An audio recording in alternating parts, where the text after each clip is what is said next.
He was a cultivated traveler with a primitive yearning to uncover life's sacred mysteries, an archaeological discoverer who gathered around him the souls of ancients, a deeply spiritual person who transformed the language of the Bible into poetry for the modern age. And when he became known as a painter in the 1930s, he dropped his family name, stating, "One name is enough for an artist."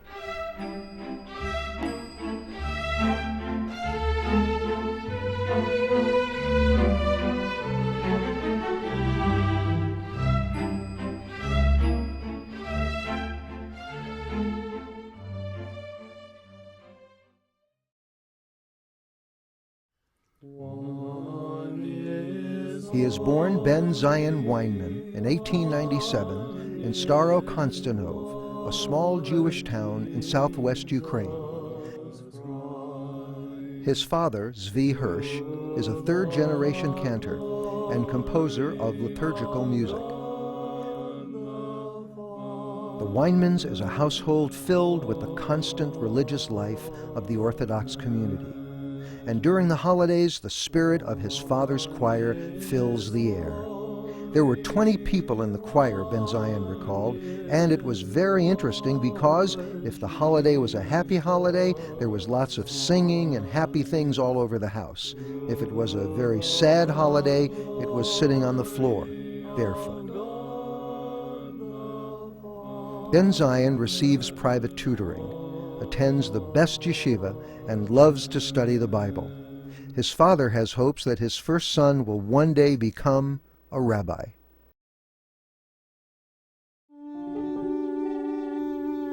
In 1908, the family moves to Tarnów, Poland, where Benzion's father is cantor at the city's largest synagogue.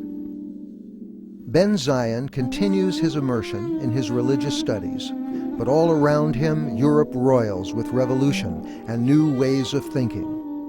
Against his father's wishes, Bензіон spends his time secretly drawing, writing poetry in the new modern Hebrew, and reading the work of writers Ralph Waldo Emerson and Henry Thoreau. Emerson and Thoreau represent a new intuitive way of thinking about the world, a way more in touch with the senses. The time and atmosphere was loaded with tension, like a grumbling volcano, Bензіон remembered. My emotions and strivings for an expression in art and the blind events in the political world created a terrific conflict in me, and I felt like a blind man lost in the dark. Of great influence is the philosopher Baruch Spinoza, whose conception of unity in nature suggests that God's infinite attributes are inherent in every particle in the universe, an idea for which Spinoza was excommunicated from his synagogue, and one that suits the young Benzion's love of nature. After reading the biography of Spinoza, Bензіон wrote in his memoir, I just couldn't go to the synagogue anymore. I began to look with suspicion at the accumulating power of any group of people who show cruelty toward creative, innovative minds, which they don't understand.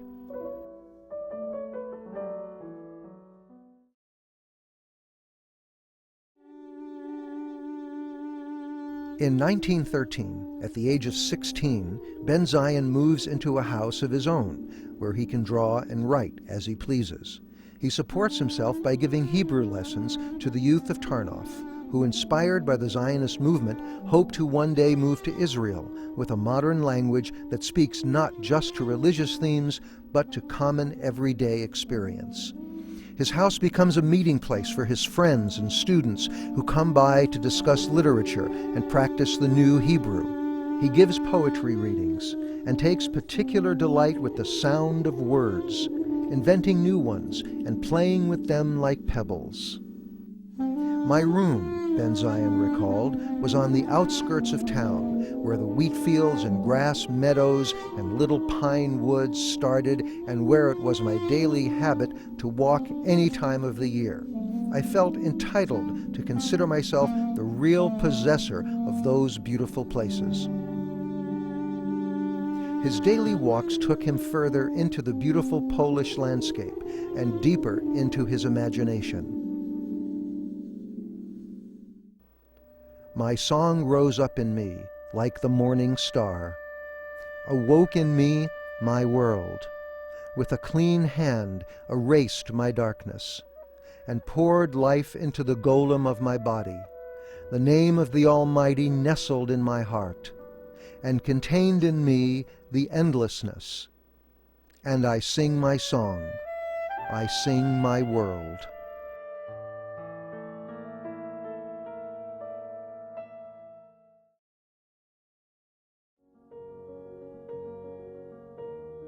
In 1914, the war breaks out, and with the Russian army advancing on Tarnów, the Weinman family evacuates to Vienna.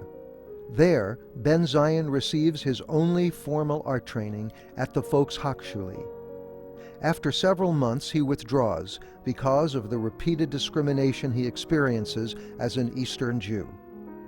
After a final episode of humiliation, he tears up all of his drawings and for a time concentrates solely on his writing.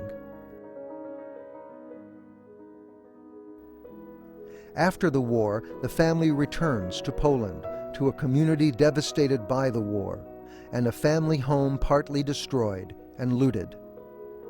In 1920, Benzíon's father dies. His mother, Sarah, moves her children to Boston, where her brother and sister live. After only a few weeks, Benzíon sets off by boat to New York City. He arrives with a knapsack full of his father's music manuscripts, his poetry, and the hope of meeting a renowned Hebrew writer whose work he had known in Poland. I didn't know anybody, Benzíon remembered. There was one Hebrew writer, Reuven Brenin. I thought he may be able to suggest something for me to do. But he lived in the Bronx. So I began to ask, how do you go to the Bronx? Each one I asked, where is the Bronx? So finally, after all day of walking, I found Brenin. Reuven Brenin is one of the first practitioners of modern Hebrew literature and had written the first Hebrew language biography on Zionist leader Dr. Theodor Herzl. Brenin immediately introduces Benzíon to a community of young Hebrew writers who become his friends and colleagues. Right away, I was in a different atmosphere, Benzíon later wrote, and right away we endeavored to publish a book of our own work. The group calls themselves Havarim, and within the year they published the Hebrew language compilation Nieman, including the drama The Struggles of a Violin by Benzíon Weinman.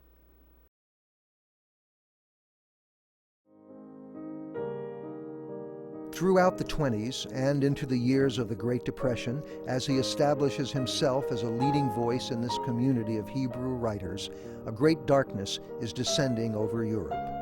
One evening while sitting to write a poem, the words of the ascendant Nazi leader cut through the night air. I was sitting and suddenly I hear the dirty words of this creature on the radio. Not my radio, on all the radios. I sit and I'm just looking for the word that I want, and somehow I couldn't get the word that I want. And then I said to myself, so what? What will happen if I find the word that I want to say? Nothing will happen. And just like that, I couldn't write. Tormented and ashamed, Benzíon concludes that writing in Hebrew is no longer an acceptable response to the tragedy that is unfolding. Plagued by these feelings of helplessness, he abandons his artistic pursuits. Many months pass until a foot injury that keeps Benzíon bedridden prompts him to return to his childhood dream of drawing. Looking out his bedroom window, he draws the Bronx rooftops and chimneys and produces his first series of ink drawings.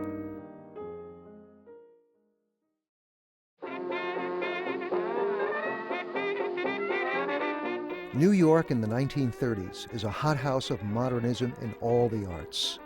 Many of the country's most innovative artists work there, and their ranks swell with European refugees escaping the Nazis. Benzíon finds himself in the middle of these exciting events. One Saturday, while touring the galleries on 57th Street, he meets J.B. Newman of the New Art Circle Gallery, a champion of European modernists. "I used to go and look at the pictures. It was free then," Benzíon remembered. It's 1933, and Benzíon is now painting in oil. Many of his themes are inspired by the social upheavals of the day. And like many artists during the Depression, Benzíon signs up with the Works Projects Administration Arts Program and takes a job teaching art to children. There he meets his future wife, Lillian Dubin.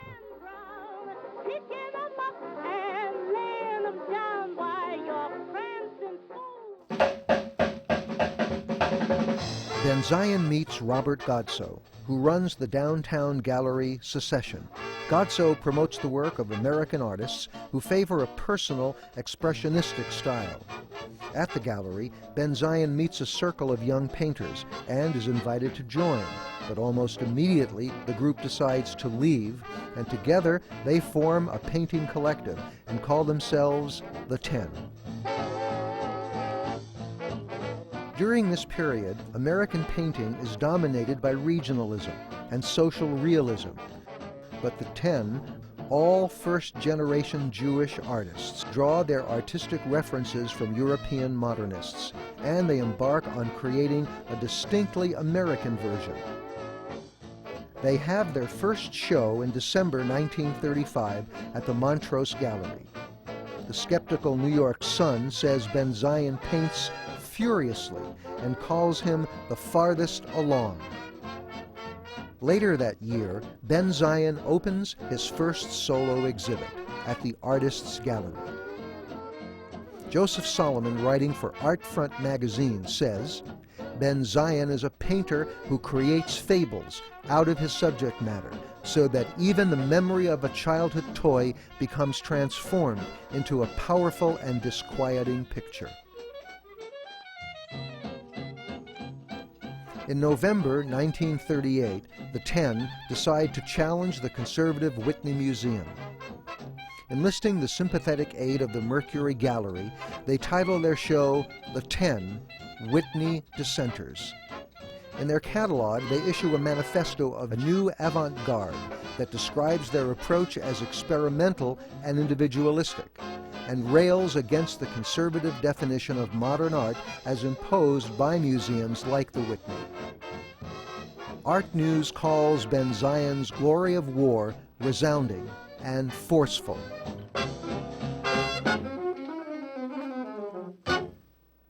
By 1939, the Ten separate, and most find individual galleries to represent their work. Several members go on to create a new style of abstract painting, the New York School of Abstract Expressionism.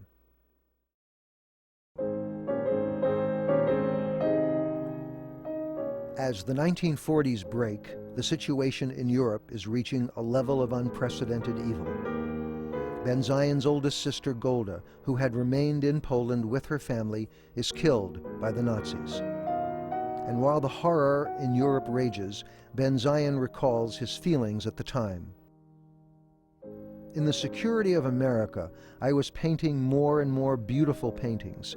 I got tired of those beautifully composed paintings, so I started drawing little sketches in the hundreds. I wanted to draw them as far as possible from aesthetic niceties. I wanted to bring forth those people that were so endlessly destroyed."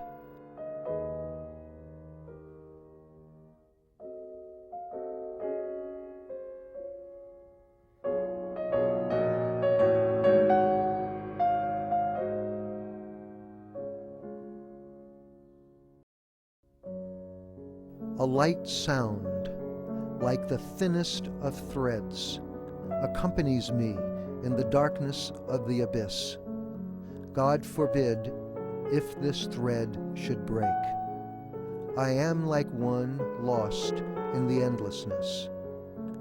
This sound from the beginning of my childhood accompanies me wherever I turn.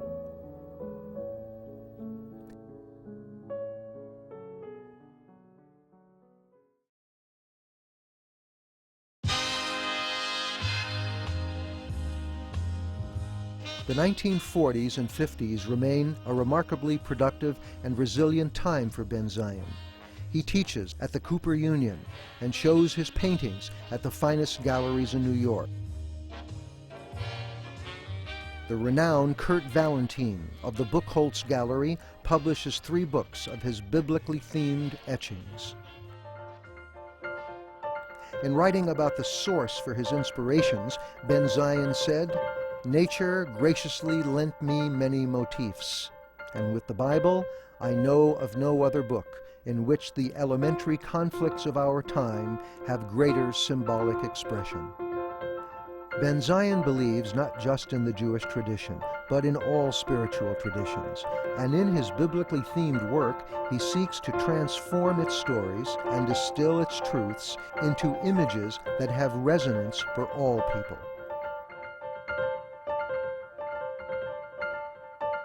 His ongoing spiritual quest takes him and Lillian on many gathering expeditions, where he is drawn to the primitive, the handcrafted, and objects that, when seen with all the senses, manifest the thumbprint of creation.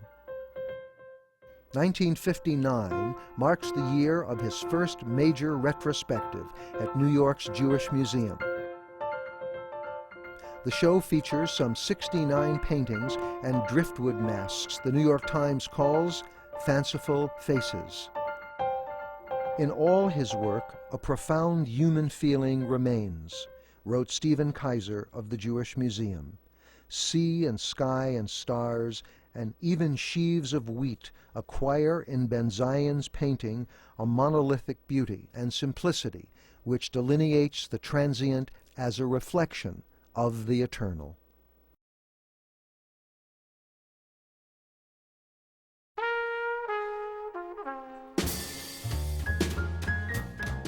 By the early 1960s, abstract expressionism is celebrated as the most important art movement of the century.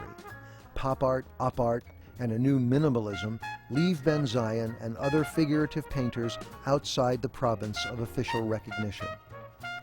In this climate, Benzíon once again changes the medium of his expression and begins sculpting in iron.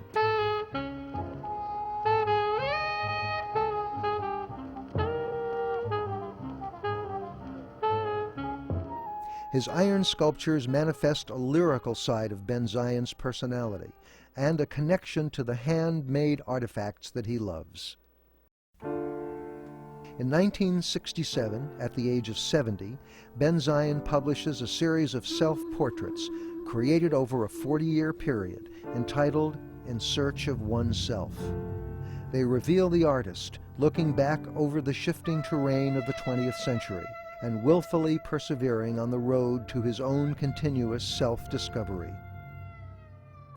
In the early 1970s, he creates a portfolio of etchings and poems entitled The 36 Unknown. An ancient Jewish allegory, the 36 are saints who, because of their humble natures and vocations, remain anonymous. But in times of great peril, they emerge to protect the world from evil. In these etchings, Benzíon affirms his respect for the artisans and craftspeople whose work he believes is sacred and connected to the ancient act of looking into the raw materials of the universe in order to divine the essence of art and of life itself.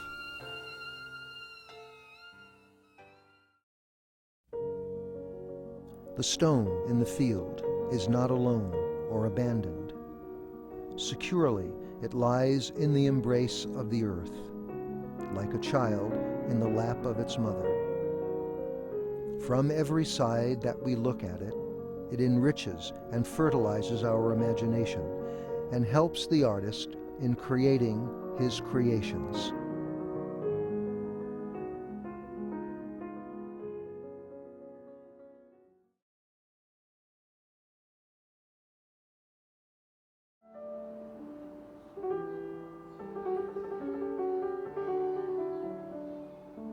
I love to be surrounded by the things that he collected and which in some way inspired him in his work.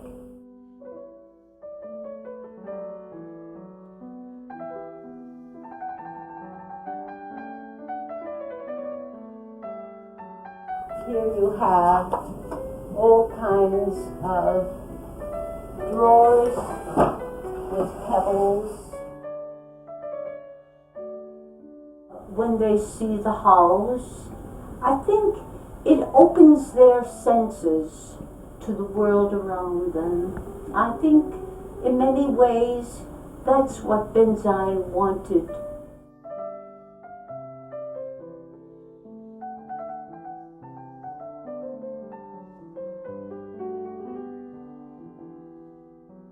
I think it does have a seminal quality.